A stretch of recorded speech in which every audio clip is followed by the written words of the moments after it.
famantarana atolotry ny fiangonana Jesosy mamonjy. Sy ny fanontona ny saotra indrindra tompo ao, saotra mandrindra ny fanampianao. Aiza miaraka aminy Jesosy dia androso ao satria tariny fa nilavitranao dio rifo naiza ataotra Jesosy naiza tsy ataotra naiza Jesosy todia naiza miaraka aminy Jesosy namaka mity maveria tsy rery ao tantanana oety naiza ankalazanao Jesosy naiza tsy ataotra naiza Jesosy otodia naiza miaraka aminy Jesosy eto napitan-drano masina ampianatra reo mbola mazina naiza avao tarina naiza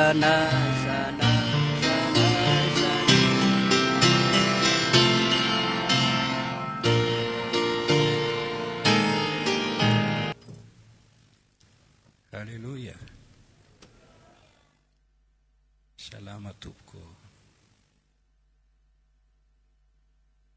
Mamangy ianao sy ny ankonanao amin'ny anaran'i Jesosy tompo ny tenako. Misaotranao meloa amin'ny fahazotoanao manaraka ity fandarana ity.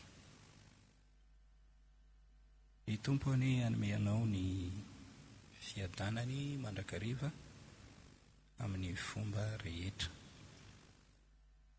Araka ny voalaza ao amin'ny Tesalonianina faharoa toko fahatelo ny andininy ny fahaenina ambin'ny folo.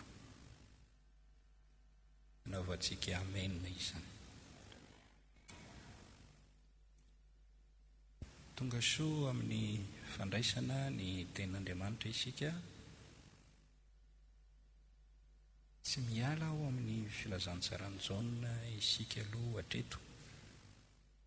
Dia ny filazantsaranjaona toko fahaefatra ambin'ny folo ny andininy fahafito amby roapolo. Izay ambara eto dia toy izay fanambara teo aloha ihany. Eteny ao amin'ny filazantsaranjaona izay mivaky toy izao. Jaona toko fahaefatra ambin'ny folo andininy fahafito amby roapolo. Fiadanana no avelako ho anareo, ny fiadanako no omeko anareo. Tsy tahaka ny fanomeny izao tontolo izao no fanomeko anareo, aza mitebiteby na matahotra ny fonareo.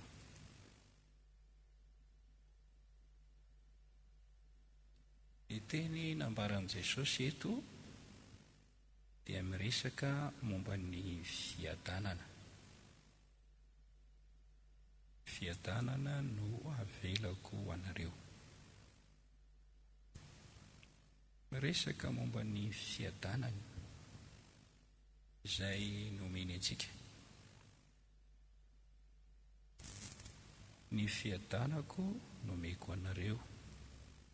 Tsy tahaka ny fanomeny izao tontolo izao no fanomeko anareo aza mitebiteby na matahotra ny fonareo. Ny fiadanana dia lova nomeny Jesosy ho an'ny mpino, ho antsika izany. Ny teny izay nambaran'i Jesosy dia sarobidy, teny fikasana na teny fampanantenana nomeny Jesosy ho antsika izany. Aza vela ho votsotra, aza vela teny ho mitoetra fotsiny, fa raha maniry any am-piadanana ianao dia tsarovy io teny io, dia kakio amin'ny vavaka mafana atao amin'ny finoana. Ao amin'ny Asan'ny Apôstôly 10:10 dia manambara fa Andriamanitra dia nampitondra teny ho an'ny Israely.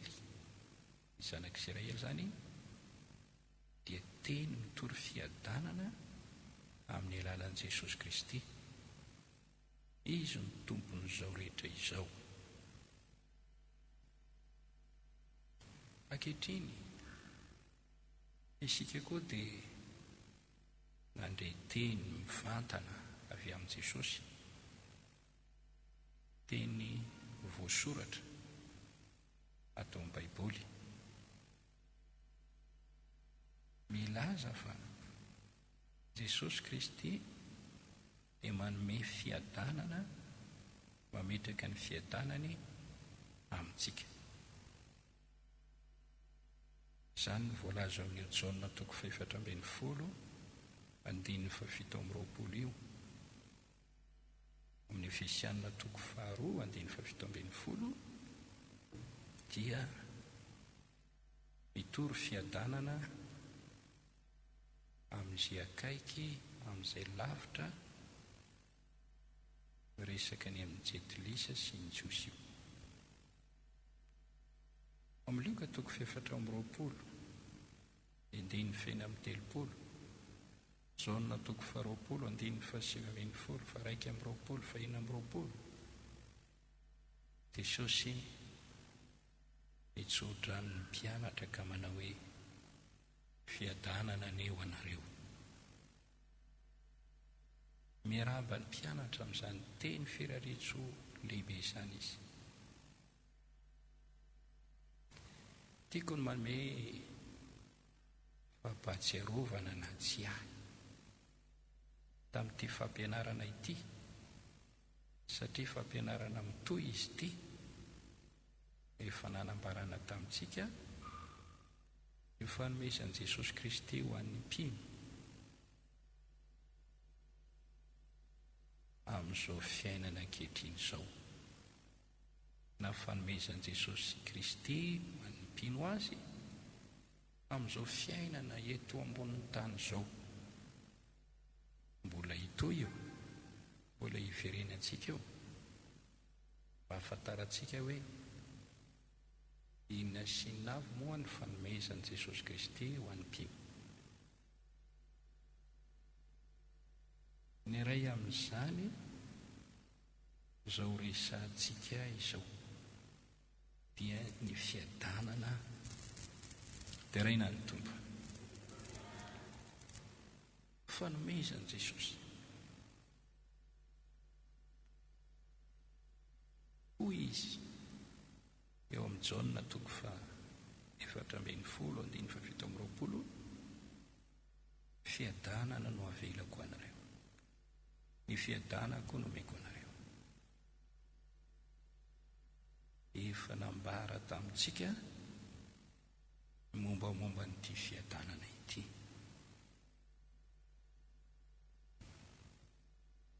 Itoy n'izay fanambara no resana amintsika indray izao. Mametra-panontaniana ianao hoe inona moa izany fiadanan'i Jesosy Kristy izany? toy ny ity. Ny fiadanan'i Jesosy Kristy dia ao anatin'ny toetra tsara sarobidy izay nananany. Jesosy Kristy dia manana ny fiainany,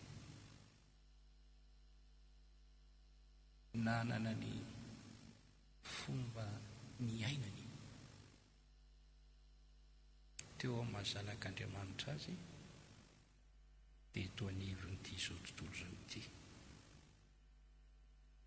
Jesosy Kristy koa anefa dia nanana ny toetrany na ny toe-panahiny.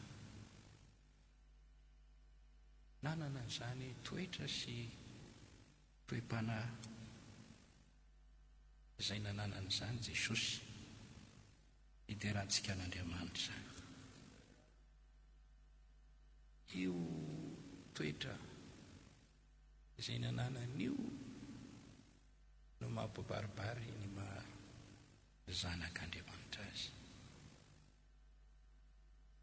Io toetra izay nananan'io mampabaribary ny maha-Andriamanitra azy koa.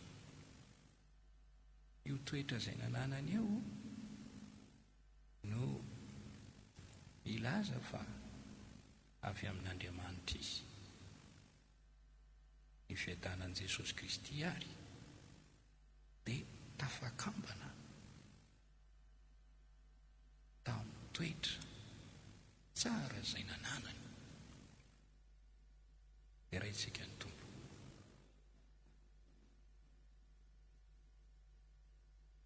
Isaia 40:7-20. Isaia 7:1-20. Naverin'Andriamanitra indroa mihitsy tamin'ny teny naloko ny vavan'i Isaia mpaminany izao teny izao: tsy misy fiadanana ho an'ny ratsy fanahy hoy Andriamanitro. Tsy misy fiadanana ho an'ny ratsy fanahy hoy Andriamanitro. Hitanao izany eo amin'ny Isaia 7:15 ny andininy 1:20. Nahoana? 20. Fa ny ratsy fanahy dia tahaka ny ranomasina misy amboaravoara, tsy mety tafatoetra izy, ka ny ranony dia mamoaka loto sy fotaka. Ao amin'ny Isaia 7:20 ny andininy 2:20 dia miteny indray hoe: tsy misy fiadanana ho an'ny ratsy fanahy hoy Jehova.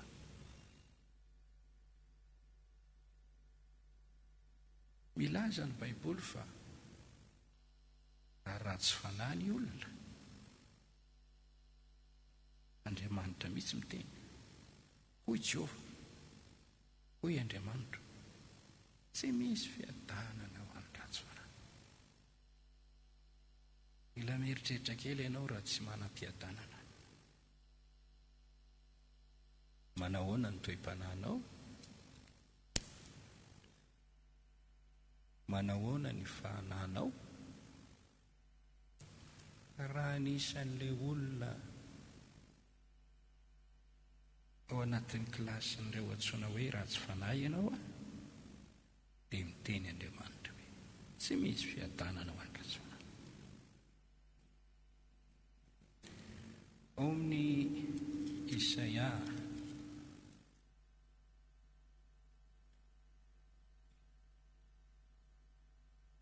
7:50. Ny andiny voalohany ka hatramin'ny 9. Afaka mamaky hatrany amin'ny farany ianao, ary ingaviako anao mamaky hatrany amin'ny farany. Eo amin'ny andininy voalohany: indro ny tanan'i Jehova tsy ny afoy fa mahavonjy, ary ny sofiny tsy ladalofana fa mare, Vanilikareo ny hevitra mampisaraka anareo amin'Andriamanitra reo, ary ny fahotanareo no mampiafina ny tavany aminareo ka tsy miaino izy. Dia mitanisa ny heloka sy ny fahotana ataon'ny olona ny andinin'ny fahatelo. Ny tananareo dia voaloto amin'ny rà, ary ny ratsan-tananareo amin'ny heloka. Ny molotrareo miteny lainga, ny lelanareo mibetibety faharatsiana. Tsy misy miantso amin'ny fahamarinana na mandahatra ho an'ny rariny.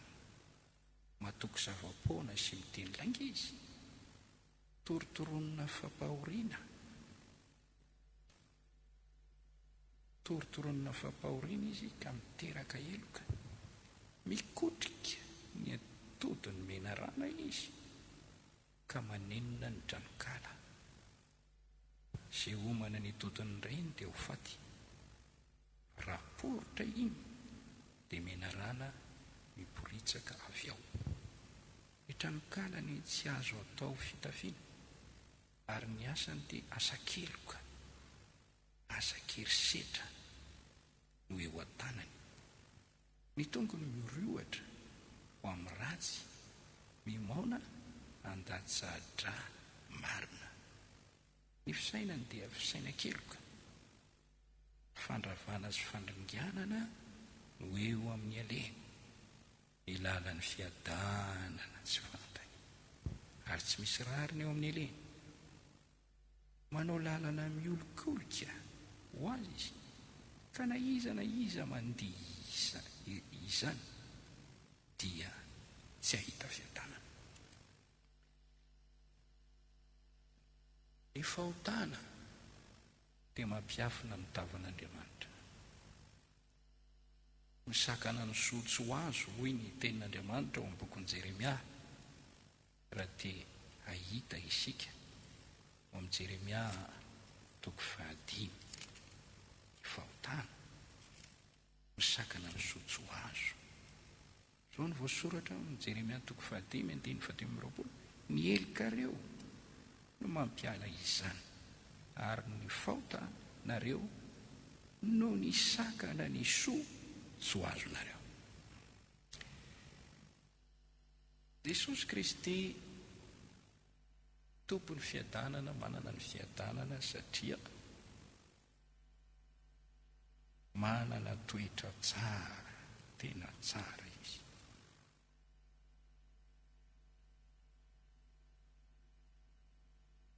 Tsy misy fiadanana ho an'ny olona ratsy toetra,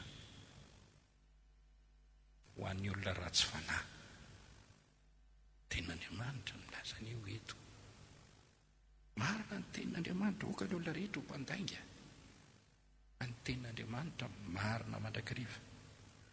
Ary hitantsika amin'ny bokin'ny Isaia 7:50. Mandeha amin'ny lalana ratsy, lalana tsy mahitsy, miolikolika. Niza mandeha an'izany dia tsy ahita fiadanana. Niza. Na andevo na tsy andevo, na baribariana na sikitiana, na fotsy na mainty, na varam-pianarana na tsy nahita fianarana, na amerikanina na malagasy, na teratany afrikanina na teratany niza, izay mandeha amin'ny lalana miolikolika, ratsy fanahy, dia tsy ahita fiadanana. Hoy Andriamanitra, tsy misy fiadanana ho an'ny ratsy fanahy.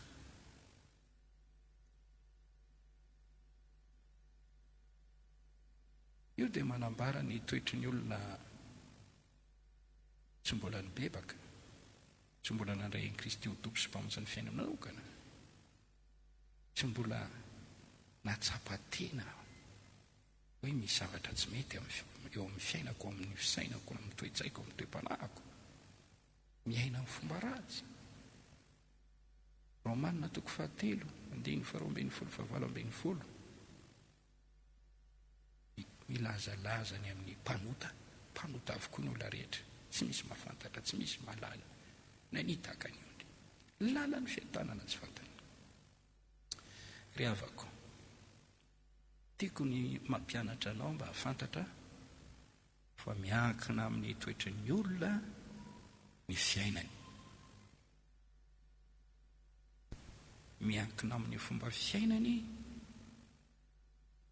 ny ampiadana azy na tsy ampiadana azy eo anatrehan'Andriamanitra sy eo anatrehan'ny olona.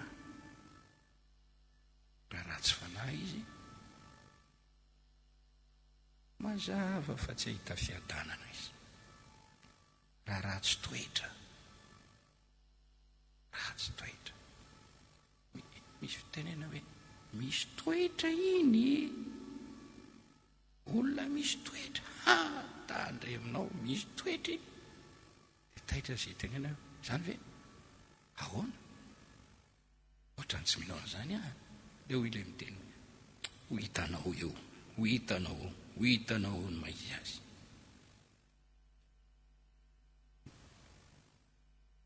Mety afenina ihany io toetra ratsy io ary mamitaka indraindray ny fisehoany ivelany.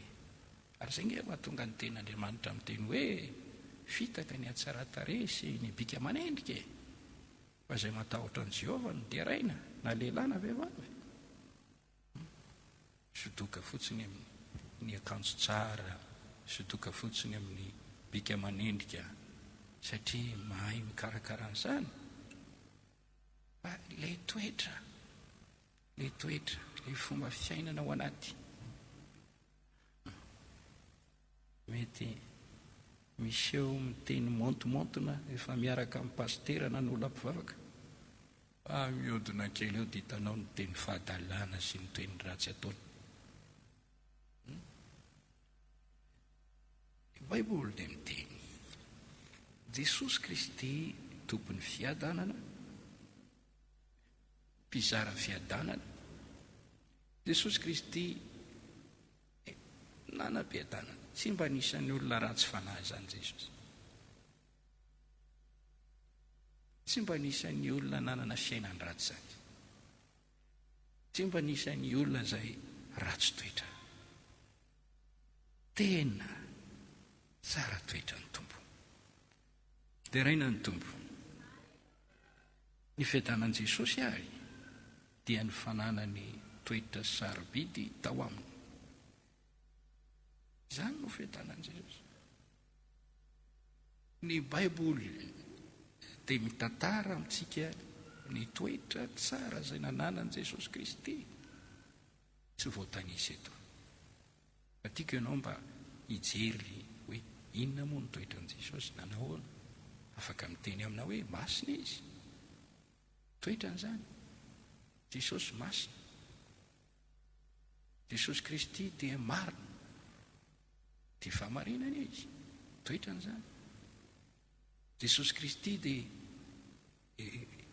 tsara. Raha nanandra ianareo dia nahita fa tsara ny tompo. Afaka mitaiza be dia be. Fa hijery santionana toetra izay nananan'i Jesosy isika. Roa ihany. Matthieu 2:1-20. Andiny 7:20 ka hatramin'ny 7. Maka nisa ty amiko ianareo rehetra izay miasa faritra sy mavesatretana, fa izao no hanome ianareo fitsaharana entony izogako ka mianara amiko, fa malemy fanahy sady tsy miavonam-bo aho. Dia hita fitsaharana ho an'ny fanahinareo ianareo, fa mora ny izogako ary maivana ny entako. Mahita ny toetran'ny tompontsika eto anankiroa: malemy fanahy sady tsy miavonam-bo. Tena toetra sarobidy tokoa izany. Jesosy malemy fanahy. Fantatrao ve izany hoe olona malemy fanahy zany? olona tezitezitra ve sy miritondritona sy foizina dia iverinao fa malemy fanahy? Olona mpitabataba sy misandondodra dia iverinao hoe malemy fanahy? Tsy mino an'izany ho malemy fanahy aho. Olona foizina, olona tiady, olona kiriana, olona misandondodra, mpitabataba, mora tafotoina amin'izay tsy inona akory. Olona tsy mahay mandefitra, olona tsy mahafehy ny teny aloky ny vavany. Ireny le lazaina hoe ratsy fanahy, tahaka ny ranomasina misamboaravoara ka mamoaka ny ranony loto sy fotaka. Jesosy malemy fanahy, malemy fanahy ao izy. Ary vezy dia niteny hoe tsy miavona aho, za tsy miavona zany, tsy miavona am-po.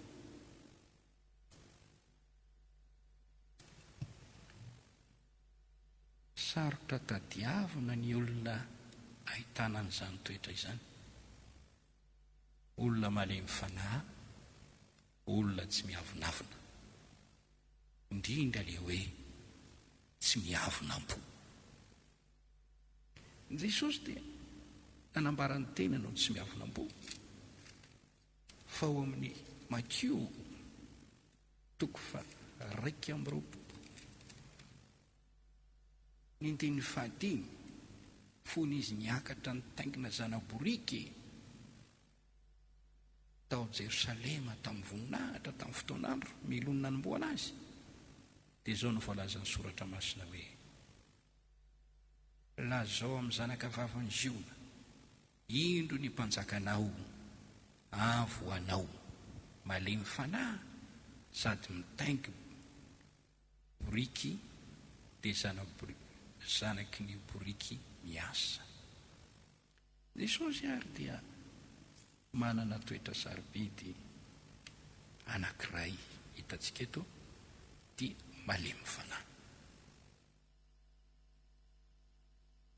Miankina amin'ny toetranao no asambatra anao na ampijaly anao. Ary misy olona tsy mahay miaina. Raha mora tezitra ianao, inona moa ny fahasambaranao mora tezitra isan'andro? Rehefa adininao ny lakile anao dia ny lohanao no kapoanao. Rehefa misy manavy fotoana anao dia potenao ny fanananao, vakinao ny vilia, vakinao ny vilany, akatokatonao mafy ny varavarana. Inona moa ny fiadanana amin'izany? Ianao tsy milamina, ny mpiarabelona aminao koa tsy milamina. Ny toetranao tsy tsara, ratsy, tsy hitanao hoe ratsy zany. Aizako fananana ny vidianareo menakavina nandritra ny taona maro, nalainao ny voron-kafanao ny armoara, dia nalainao daholo ny akanjo teny doranao, ny fitafian'ny vadinao, ny triarinao, dia mitabataba ianao. Tsy mitondra fiadanana ho any ankohonana ianao satria ianao tsy manam-piadanana no mitoetra ratsinao.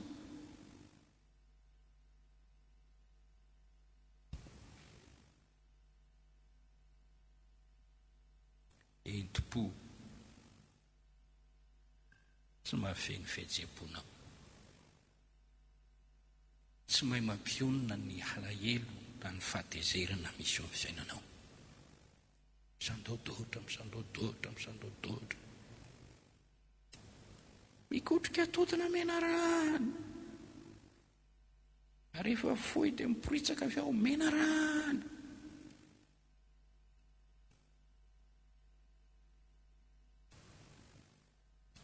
Sarobidy ny fahalemem-panahy. Galatiana 5:2-7 dia vokatry ny fanahy masina izy io. Vokatry ny fanahy dia tanyisany eo dia anisan'ny anankiray ny famoram-panahy sy ny fahalemem-panahy. dia raina ny tompo vokatry ny fanahy masina. Jesosy ilay tompon'ny fiadanana indriny fiadanana dia nanana toetra tsara, izy malemy fanahy. Fiadanako no avelako anareo, omeko anareo. Dia tentsika hoe ilaiko ilay fiadanana fa za tsy mila manova ny toetrako. Za te hitoetra amin'ny faratsy-panahiko sy ny toetra ratsiko, fa ilaiko ilay fiadanana Jesosy. Tsy afaka miaraka izany. Manitsy kely ianao tsy afaka miaraka izany. Tsy maintsy mandray ny fiainan' Jesosy ianao toridiny omaly, ary koa mandray ny toetran' Jesosy. Ao amin'ny Numéri 2:2-7 dia milaza pahany ny amin'ny toetran'i Mosesy. Mosesy mpanompon'Andriamanitra, mpitarika lehibe teo amin'ny fiangonan'Andriamanitra tany anefitra. Azo lazaina fa mpaminany lehibe, pastera lehibe, nanana mpiangona be dia be, mpitarika ray aman-dreny lehibe, ilay fiangonana izay nentin'Andriamanitra nivoaka amin'ny tany Egipta ho any amin'ny tany Kanana. Mosesy dia lehilahy nalemy fanahy indrindra, nalemy fanahy indrindra. Dia raina ny tompo. Mampitsiritra izany toetran'ny Mosesy izany. Numéri 2:2-7. Ary Mosesy dia lehilahy tena malemy fanahy mihoatra noho ny olona rehetra ety ambonin'ny tany. Izany ny olo-mason'Andriamanitra izany. Nahazo laharana voalohany mihitsy izy tamin'ireo mpiarany hira taminy amin'ny fananana an'io toetra sarobidy. Isarako vadiny Abrahama, izay voalaza fa vehivavy masina, dia tena nanana an'izany toetra malemy fanahy izany. Petera 1:7. Aroka ny firavahanareo sy zavatra eny ivelany, toy ny firandranam-bolo sy firavaka volamena na fikanjona, fa oka toetra miafina ao am-po izay tsy mety loha, dia ny fanahy malemy sady miadana, izay soa indrindra eo mason'Andriamanitra. Fa takizany no niravahany vehivavy masina fahiny izay natoky an'Andriamanitra sady nanaiky ny vadiny. Dia tahaka ny Sara izay nakatoany Abrahama ka nanao azy hoe tompo, dia zanany vavy ianareo. Raha mba manao soko ka tsy matahotra izay fampitahorana na inona na inona. Ny teny eto ny amin'ny toe fiangona izay hitafian'ny mpino kristiana. Ozy tsy ny firavahanareo tsy zavatra ny ivelany izany, toy ny firandranam-bolo na ny firavam-bolamena na ny fikanjona, fa oka ianareo hiravaka le toetra miafina ho an'ny ao am-po, toetra tsy mety loha, fa na malemy sady miadana, Jesosy indrindra eo mason'Andriamanitra. Miresaka moa eo ny amin'ny hoe fitondran-tenan'ny vehivavy na toe-panahy tokony ananan'ny vehivavy, toetra tokony ananan'ny vehivavy. Ilay toetra ao anaty malemy fanahy. Ratsy raha ohatra ny vehivavy foizina, tia ady. Vehivavy tia ady, vehivavy sarosarotiny,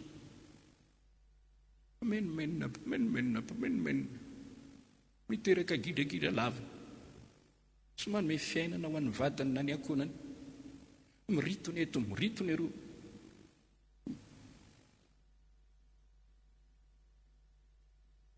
Aleo mipetraka any an'hevitra hoy ny soratra masina toy izay miray trano amin'ny vehivavy tia ady sady foiza. Loza marina, loza. Dia mampisaina ny vehivavy rehetra izay miaino an'ity toriteny ity. Na izy ianao na izy, mba vehivavy manahoana ianao. Saonao ilay vehivavy manao hoe zany indray aloha dia tsy ilay keko mihitsy zany hoe tsy arahana zany ny hevitra hoe ny hevitra tsy maintsy manjaka. Amiko dia tsy marina mihitsy hoe lany lohan'ny vavy. Za koa mpanjaka vavy. Za koa tsy maintsy miteny. Za koa tsy maintsy mandidy.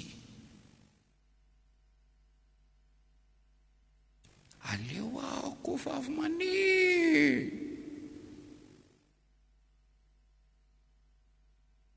Ianao lehilahy tsy mahay maneno. Za vehivavy spesialy, vehivavy maneno. Eritreritra anao fa mitomandana. Ianao no tenao fibekoana.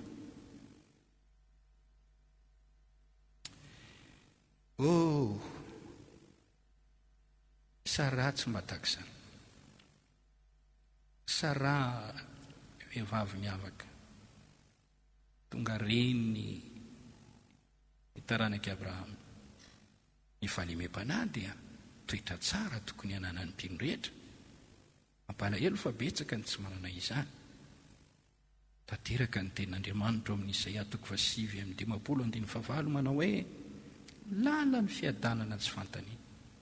Tsy mandeha mahitsy araka ny tenin'Andriamanitra izy, ka na iza mandeha izany dia tsy ahita fiadanana. I Paoly apôstôly amin'ny Tesalonianina 1:2-7, io koa dia mpanompon'Andriamanitra lehibe iray ny fiangonana izay naoriny tamin'ny faritra maro. Azo lazaina hoe mpanorona, ray ara-panahy, mpitoroteny lehibe, apôstôly, pasteran'ny pastera. Fa izy dia lehilahy na le mifanahy ihany koa. Dia rentsika Andriamanitra amin'izany. Tesalonianina 1:2-9. Fa tsy nitady voninahitra tamin'ny olona izay, na taminareo, na tamin'ny sasany, na dia nanam-pahefana vaky tratra aza izay arak'izay maha-apôstôly ny Kristy anay, fa nalemy fanahy teo aminareo izahay tahaka ny reny miahy ny zanany. Paoly, lehilahy malemy fanahy. Raha te ho mpitarika, raha te ho tompon'andraikitra lehibe ianao, indrindra ianao izay mitonona hoe filoha na amin'inona na amin'inona, karaha kristianina ianao, dia tokony anana n'ity fahalemem-panahy ity. Amin'ny Kolosianina 2:12-12, ny olom-boafidin'Andriamanitra dia nodidina hitafy fahalemem-panahy. Olom-boafidin'Andriamanitra ve ianao? Tsapanao ve fa Jesosy nifidy anao? Tena fantatro fa nifidy anao ny Tompo, matoa ianao tonga kristianina. Eo amin'ny maha olom-boafidin'Andriamanitra anao, mitafy fahalemem-panahy. Ny olom-bovonjy dia nodidina mba samy alemy fanahy amin'ny namany avy. Efesianina 4:2-3. Izay no baiko manao hoe aroaka samy alemy fanahy amin'ny namany avy ianareo, ka ifampiatra sy famela heloka tahaka namelan'Andriamanitra ny helokareo noho ny amin'ny Kristy. ny mpanompon'Andriamanitra dia tokony anana fahalemem-panahy koa. Deran'Andriamanitra isika. Timoty faharoa, toko faharoa, ny 4:7. Ary tsy mety raha miady ny mpanompon'ny tompo fa ho malemy fanahy amin'ny olona rehetra mahay mampianatra mahalefitra. Ny mpanompon'Andriamanitra namana. Ny Baiboly dia miteny amintsika fa tokony anana ny fahalemem-panahy io isika. Ny olona nazo antso avy amin'ny fahasoavan'Andriamanitra, nazo antso anatanteraka asa fanompoana, dia tokony anana toetra mendrika eo anatrehan'izany asa fanompoana sy antso izany, araka ny voasoratra ao amin'ny Efesianina 4:4. Izao ny voasoratra andiny voalohany. Ary noho izany, izao mpifatotra noho ny amin'ny tompo dia miangava ianareo mba handeha mendrika ny fiantsoana izay natsoina anareo amin'ny fanetretena rehetra sy ny fahalemem-panahy. Hitanao zany, ahoana ilay hoe mandeha mendrika n'ilay fiantsoana? Toetra manahoana ny tokony aseho amin'ny fanetretena rehetra sy ny fahalemem-panahy? Amin'ny faharipo dia mifandefera amin'ny fitiavana. Ilaina ary ilay fahalemem-panahy. Na eo amin'ny fianonao ny tenin'Andriamanitra izay vakianao ao amin'ny Baiboly, na renao avy amin'ny vavan'ny mpitoroteny, dia tokony ho ekenao amin'ny fahalemem-panahy. Izany voasoratra ao amin'ny Jakoba toko voalohany. Jakoba toko voalohany. Izao no voasoratra. 1:20. Koa ario ny falotona rehetra sy ny ditra mihoapapana, ary ekeo amin'ny fahalemem-panahy ny teny nambolena izay mavonjy ny fanahinareo. Manampy anao eo amin'ny fandraisana ny tenin'Andriamanitra io fahalemem-panahinao io. Indray mantsy ny tenin'Andriamanitra dia miseho amin'ilay toetrany arak'izay toriteny rentsika tamin'ny alahady lasa teo. Manindrodrindrona, mikapokapoka, mikapakapa amin'ny mahasambatra azy. Manana tanjona nefa ireny mba hanamasina anao sy hanadio anao.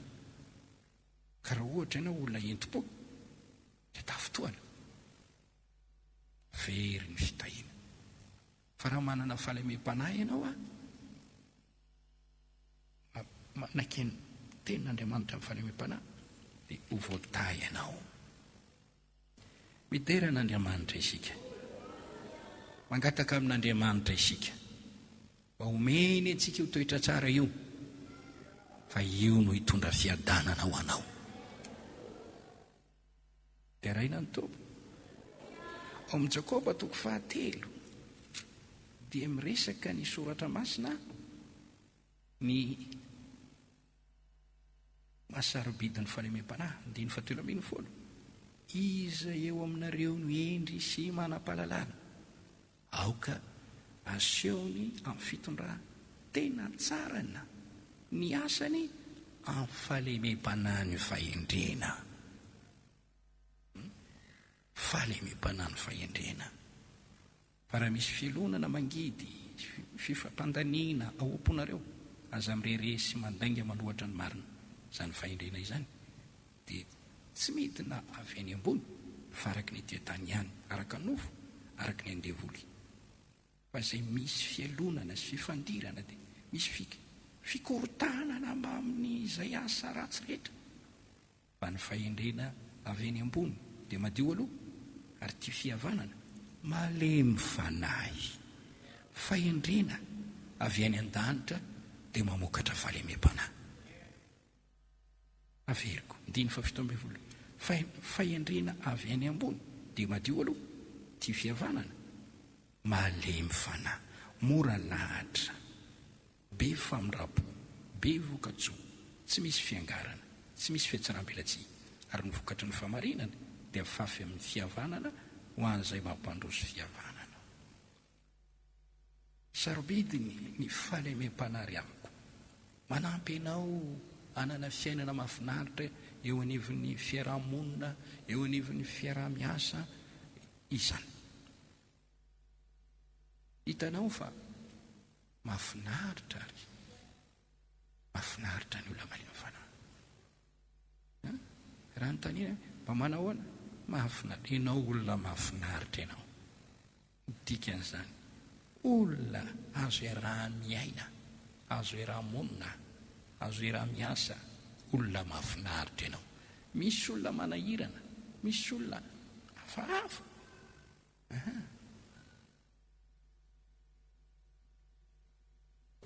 Le fahalemem-panahy io dia manampy ianao ay mifandamina amin'izay olona manana olana aminao.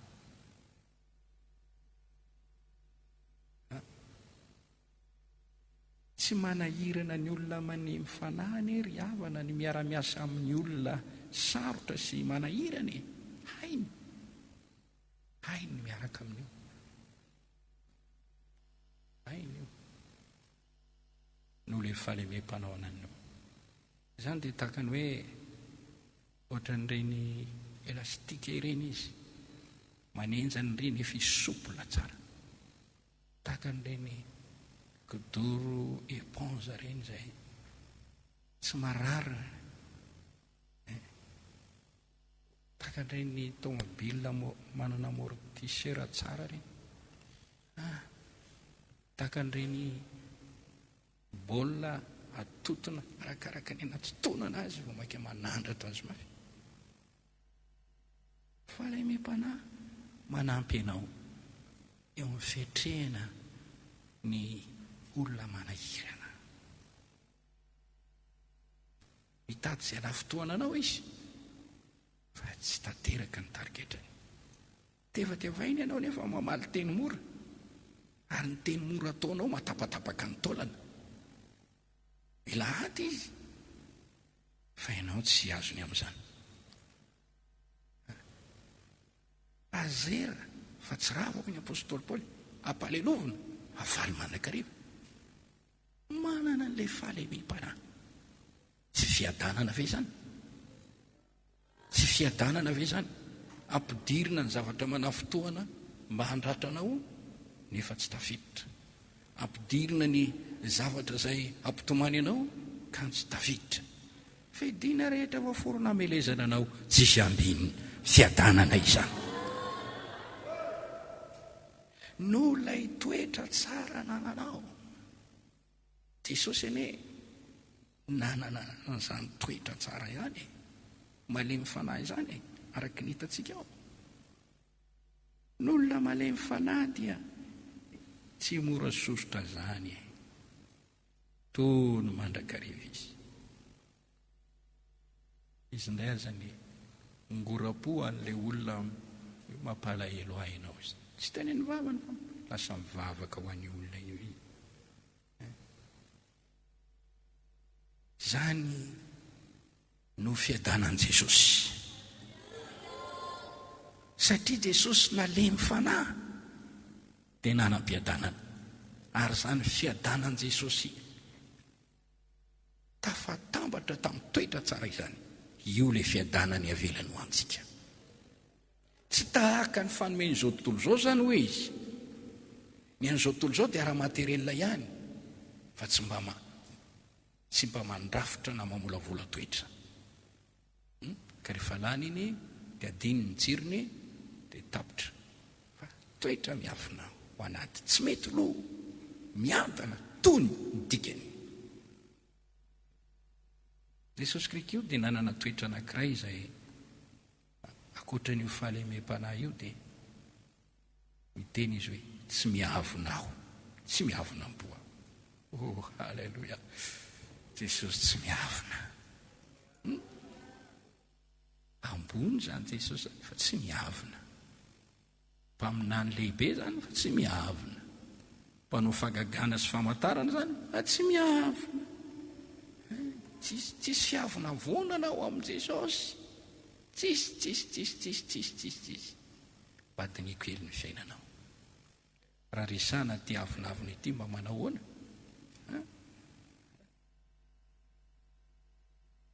Raha misy fiavinavonana, Jesosy ny tena ny teny mihitsy e, tsy miavonam-po aho.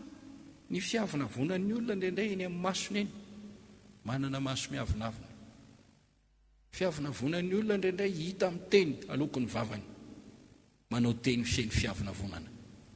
Fiavinavonan'ny olona indraindray hita eo amin'ny fiatriny, milanjalanja loha, mikasikasy-pate. Zany ka tsisy oatra mihitsy miavonavona, milanjalanja loha, misy ho zavatra. Hita eo amin'ny fitondratena ny fiavinavonan'ny olona. Toetra ny Lucifer io. Io no nahatonga azy voaroaka tany an-danitra. Miavonavona. Io no nampietry azy. Io no nanariny ny fiadanana. Io fiavonavonana io. Ndray no fisainan'ny nofony dia miavonavona satria izay anie taranak'andriny, izay angeka olona ohatr'izao e, izay angeka manana an'izao zao e, izaho angeka tsara tarehy, izaho angeka bogosy e, izaho angeka olona tsongo andrianiny, ny olona rehetra dia ho manao an'izao amiko daholo hoe manahoana angiandrinao, manahoana angiandrinao, manahoana chef-foi, manahoana patron za. Sady miaraka amin'ny pipa be sy ny sigara be sy ny fiarakodia tsara tarehy enao. Mpiavonavona, manana toetra ny Lucifer. Jesosy tsy mba niavonavona. Mampalahelo fa be dia be ny olona miavonavona. Na ny am-piangonana na ny aza mba manana ndraikitra kely amin'ny sampana maro, mba mpitarika an'io dia miavonavona tena zany ka. Raha mba tsy azo tsy afaka mandraino mihitsy azo zao. Zay manatondra tsy mba ho laviko. Jesosy mahay mitondra ny fahalemen'ny olona. Fa ny mpiavonavona mamoaka teny miavonavona. Inona moa no heverinao fa ananan'izany olona izany fiadanana? Tsy mino aho hoe manam-piadanana ny mpiavonavona. Andriamanitra manohatra ny mpiavonavona, manome fahasoavana ho any manetry tena.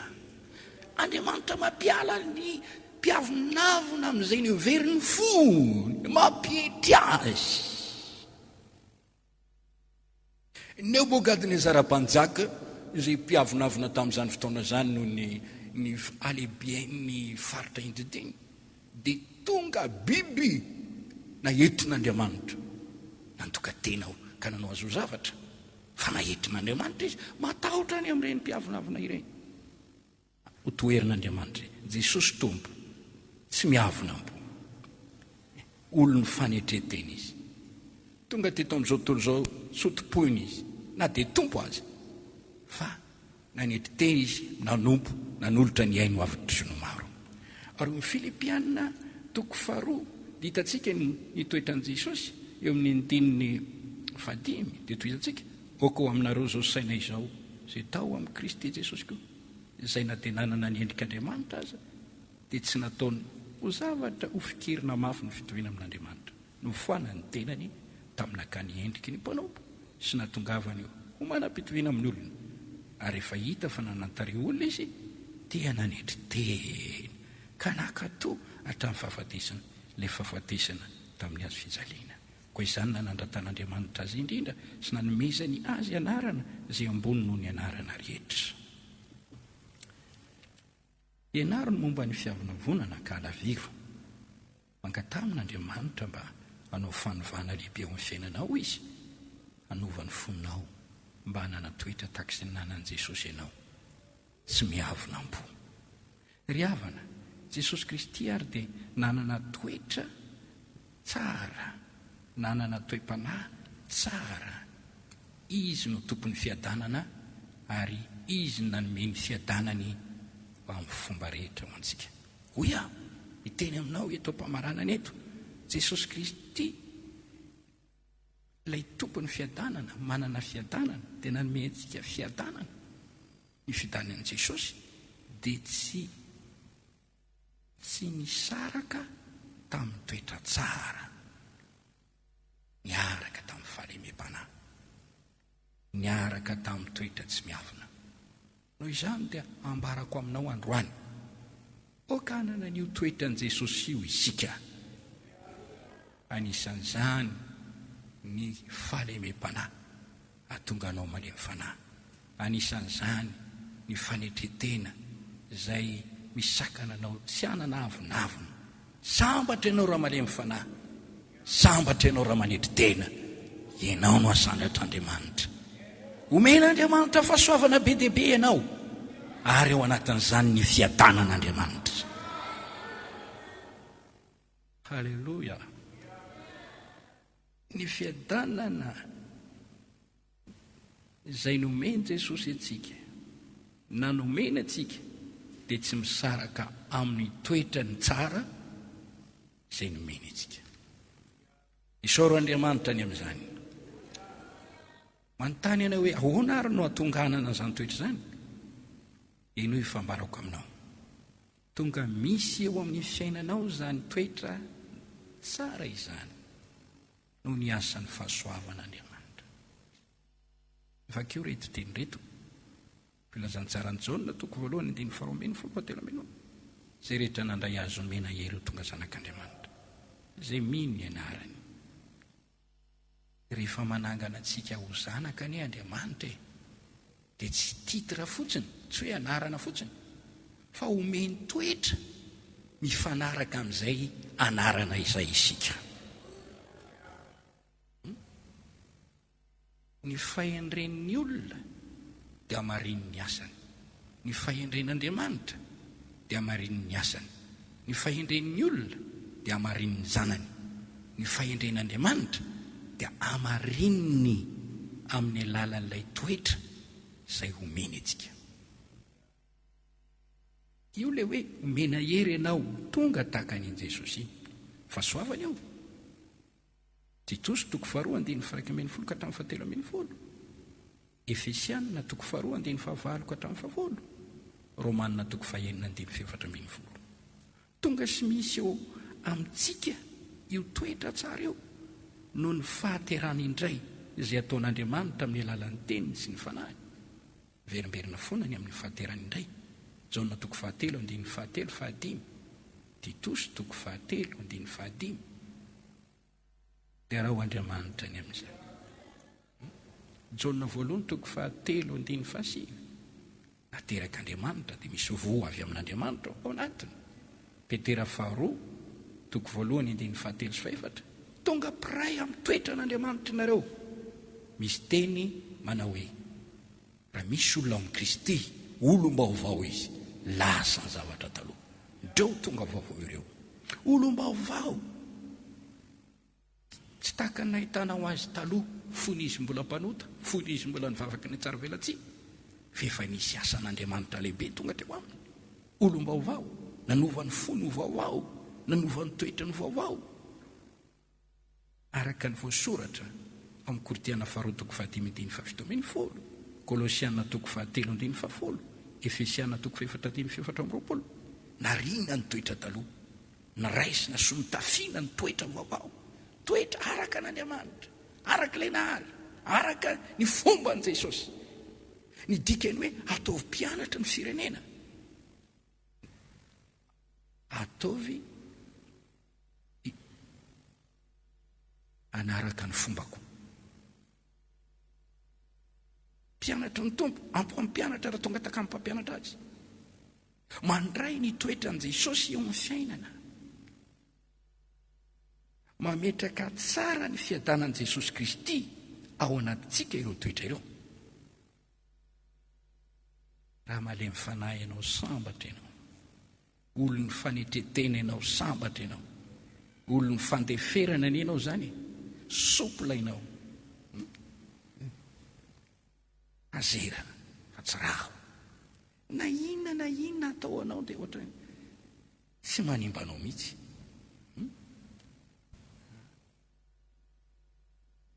ao amin'ny asan'ny apôstôly toko telopolo ny fiangonana tany Jody, Galilia, Samaria, dia nanam-piadanana ireo vahoaka an'Andriamanitra ireo, satria tsara toetran'izy ireo niorina tsara tao amin'ny tompo izy ireo, natahotra an'Andriamanitra izy ireo, nanaiky ny fanahy masina izy ireo, nandeha ara-panahy izy ireo.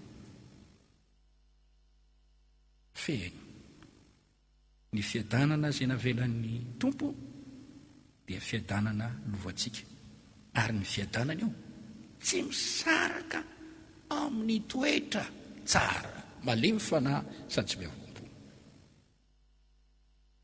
Izay manana mpiadanana ao amin'i Jesosy dia azo antoka fa tsy maintsy manana toetra tsara sy toe-panahy tsara eo amin'ny fiainany. Olona tsy miavinavina, mety sarika foana. Halleloia, rahalahy mahafinaritra. Miramirana izy, tsy mba mitahirihiry alahelohelo hafahafa zany izy, fa ny azy mazava ihany ny fiainany. Jesosy fahazavana, ary masoandro ny fahazavana no mibalika ao anatiny ao, tsisy aloka, tsisy zavatra manjombonjombona, mihitsy. Tsy fahamarinana raha misy milaza hoe manam-piadanana nefa ratsy toetra.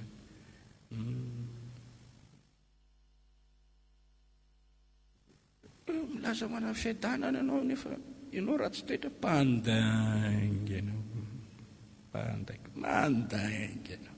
Tsisy fiadanana ho an'ny ratsy fanahy, tsisy fiadanana ho an'ny ratsy toetra.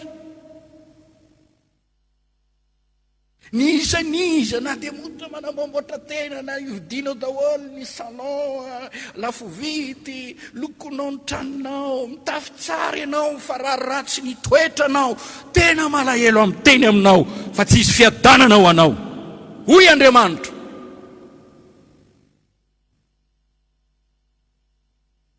Isaia toko 7:2-4, Isaia toko 7:5-4. Tsy mino mihitsy aho noho ny finoko ny tenin'Andriamanitra, fa misy olona ratsy toetra, ratsy fanahy, ka milaza folo-tsambatra. Aza mino an'izany ianao. Tsy mino mihitsy isika hoe olona manompo ota, manompo devoly, manompo sampy, mandahan'Andriamanitra eo amin'ny fiainany, mandroaka an'ilay Andriamanitra tsy araka aminy, veliko ho amin'ny tenany fotsiny eto amin'ity tany ity, tahaka ny biby. Ka ilaza fitafitana. Jesosy raha nitory fahasambarana ao amin'ny Matthieu toko 5, dia jereo tsara ny zavatra niteneniny. Iza moa no nitononony hoe olona sambatra? Izao no voalaza ny teniny ao Matthieu toko 5. Dia nilobavy izy ka nampianatra azy hoe, sambatra ny malailo am-panahy fa azy ny fanjakany lanitra, sambatra ny ory fa izy no ampinonony, sambatra ny malemy fanahy fa izy no antovan'ny tany, sambatra ny nona sy mangetely fa famariny fisinofokisana, sambatra ny miantra fa izy no entrana, sambatra ny mateo am-po fa izy no hitan'Andriamanitra, sambatra ny mpampiavana fa izy no toesanak'Andriamanitra, sambatra sy enjena noho ny fahamarinana fa aza ny fanjakany lanitra, sambatra ianareo raha tsy ny olona sy enjeny ary sy ny teny ratsy rehetra itenenany lainga anareo no ny amiko. Hitanao fa ilay olona sambatra dia tsy arak'izay eritreretiny olona eto amin'izao tontolo izao mihitsy. Sambatra ianao fa nahazo vady tsara, sambatra ianao fa manan-karena, sambatra ianao fa manana zao, sambatra ianareo fa mahita sakafo hohanina, sambatra. Mety io izay araka an'izay hejerinao azy, fa ny ao anatin'ny olo eo, ny tena marina amin'ny olo eo, raha-panoty io, raha tsy manana an'Andriamanitra io, tsisy fiadanana ho anazy, tsisy fiadanana. Jesosy miteny ao amin'ny Luka toko 2:10 ny andininy 7. Entiko, kanefa maika sambatra aza ny miaino ny tenin'Andriamanitra ka mitanana izany. Raha ianao io no miaino ny tenin'Andriamanitra, ary ny tenin'Andriamanitra izay torina aminao, raisinao, inonao, akwatoavinao, ampiarinao amin'ny fiainanao, anovanao man'izany, andrafitra ny toe-pananao izany, ary tonga ny toetranao tsara izany, satria ny tenin'Andriamanitra manadio, manala ny toetra ratsy, mamboly ny toetra araka n'Andriamanitra ny fiainanao. Dia raina ny tompo. Afakitsika farany ao amin'ny Matio 4:20.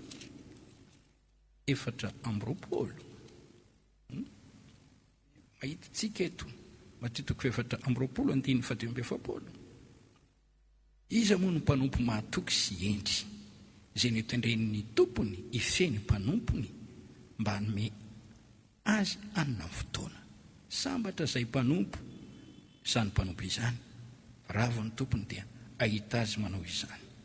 Lazaiko aminareo marina dia marina tokoa, ho tendreny ho mpanapaka ny fananany rehetra izy. Fa raha manao anakapo izany mpanompo ratsy izany, hoe maritra ela ny fiavian'ny tompoko, ka dia manomboka mikapoka ny mpanompo namana izy ary mihinana sy misotro ampomamo, dia ho avy ny tompony izany mpanompo izany amin'ny andro tsy ampoiziny sy amin'ny ora izay tsy fantany, dia ho tapahany roa izy ka omeny anjara any amin'ny mpiatsara velatsy any nisy fitomanina sy fikotrohany avy. Mpanompo ratsy, mpanompo tsara. Ilay mpanompo tsara dia notendreny andraikitra ny mpanompo namany, dia nanome sakafo, mikarakara, nampiseho fitiavana. Fa ilay ratsy kosa dia mikapoka ny mpanompo namany, mikapoka, mihinana sy misotro. Le anarana hoe mpanompo, mety hoe mpanompo, za manompo ny tompo. Nefa mba hanananao ve le fahatsarana, fahatsara-toetra, fahatsara-panahy, fahatsarana toipo? Raha ratsy zany, tsisy fiadanana. Mitaonanao aho, ny fiadanan'i Jesosy omenantsika dia miaraka amin'ny toetra tsara. Raha iso fiadanana io, miaraka amin'ny toetrany. Ny famonjenanao anie dia mamokatra fahatsara-toetra. Tsy azo lazaina hoe olom-bovonjy ianao raha tsy tsara toetra. Ny fanafananao amin'ny herinota sy ny asan'ny devoly anie tokony hamokatra toetra tsara eo amin'ny fiainanao. Ny fahatsapanao fa nateraka indray ianao ary zanak'Andriamanitra, dia tokony hanakany rainao tsara toetra sy tsara toe-panahy. Raha miteny ianao hoe manana ny fanahy masina, aiza ary ny vokany? Tokony tsara toetra. Ny fanahy masina dia hery manovanao ho tonga tsara toetra. Tiako ianao mba ho tonga mpino kristianina manahaka ny tompo, malemy fanahy, tsy miavonam-po. Dia raina ny tompo. Paoly ny teny manahafahafa iza manahaka ny Kristy. Koritiana 2:1-2, Koritiana 2:7-7-20. Azo vana nahaka ny tompo isika. I Jaona apôstôly ao amin'ny epistiliny, Jaona 1:2-5, izay milaza fa mitoetra ao amin'ny Kristy dia tsy maintsy mandeha toy izay nandehanany koa, manahaka azy, manahaka an Jesosy. Ny kristianina Jesosy ny modely ho antsika sy fitaratra ho antsika. Mangatao amin'Andriamanitra mba hovana azo zany toetra ny tompo izany. Jaona 1:7-7, Jaona 1:4-7 miresaka le fanafan Jesosy. Zay manana fanantenana ao am Jesosy dia tokony hanadio ny tenany adio tahaka azy. Mba hananantsika fahasahina amin'ny andro fitsarana dia tokony tahaka azy tsika eto amin'izao tontolo izao. Mivavaka aho mba ho tonga mpino tsara ny hainao, mpino mendrika, haleloia, mpino tonga tahaka an Jesosy, mpino manam-piadanana miaraka amin'ny toetra tsara. Dia raina ny tompo, izany toetra tsara nananao izany dia amokatra fiadana. Kolokoloy, raha tiata fiadana, kolokoloy ny toetra, fa io ihany mahatonga n'le osotry ny fiadanana ho tonga ao anatinao. Ivavaka isika. Zava misy mampalahelo ankehitriny, tanteraka ny tenin'Andriamanitra ao amin'ny Timoty 2:7-9 vakio tsara eo. Ny olona amin'izao andro zao ratsy toetra, tia tena, tia vola, mpiavonavona, ratsy zao fiainana izao. Tsy le hoe ny fiposany monsondro no mahatonga an'izao fiainana izao ratsy, fa ny toetry ny olona mipetraka eto ambony ty tany ty ratsy. Olona masika, olona romotra, olona tsy tia tena, velona ho an'ny tenany, olona tia mamono olona mpamafy loza, mpamafy zavatra manakorotana. Zany ny fiainan'olona amin'izao fotoana izao. Andro mahory, andro mampidi-doza. Ary mahatonga zany dia le toetra ananan'ny olona tahaka ny tamin'ny andro Noa ao amin'ny Genesis 1:5-5, 1:1-12 ka hatramin'ny 2:20. Ratsy ny fisainan'ny olona. Ary hoy soratra nanimba ny lalany olombelona, nanimba ny lalany endoza ny tany. Feno erisetra, olona kizitina, olona rongotra, nerveux, tsy tatsony, zany misy tsotoininy. Aiza ny fanasina, aiza ny kristianina, aneo ny toetran' Jesosy. Mangataka amin'Andriamanitra isika mba ho arovan'Andriamanitra amin'izany toetra ratsy zany. Fa natoetra tsara, malemy fanahy, tsy miavonam-po, dia eo aminao ny fiadanan'Andriamanitra. Hitsangana isika hivavaka. Halleluja. Teranao izay Tompo, noho ny fitiavanao sy ny famindraponao lehibe, nentonao teto amin'ity tranonao ity, afaka nandre izany tenao izany. Dia feo amin'ny alalan'izany zay, volao indrindra, goto izay tsy nambolenao amin'ny fiainanay. Meo anay ny fahalemem-pananao, ilay toetra manetry tena ary tsy miavonam-po. Ampio izay mba nanana ny fahendrena ary famorana tahaka ny amin'ny voromailala. Ankehitriny amin'ny vavaka ho an'ny kristianina rehetra izay manaraka n'ity fandarana ity. Meo azy ny toetranao, ny fiadananao, ny fahatsaranao. Ny fona Tompo, mahay manovolo ianao, ento amin'ny fahaterana indray, manaova zava mahagaga amin'ny tsiraray avy. Misaotra Tompo, ny anaran'i Jesosy inaovako izany vavaka izany. Amen. Tahiny tomponareo, maso toerana tompoko.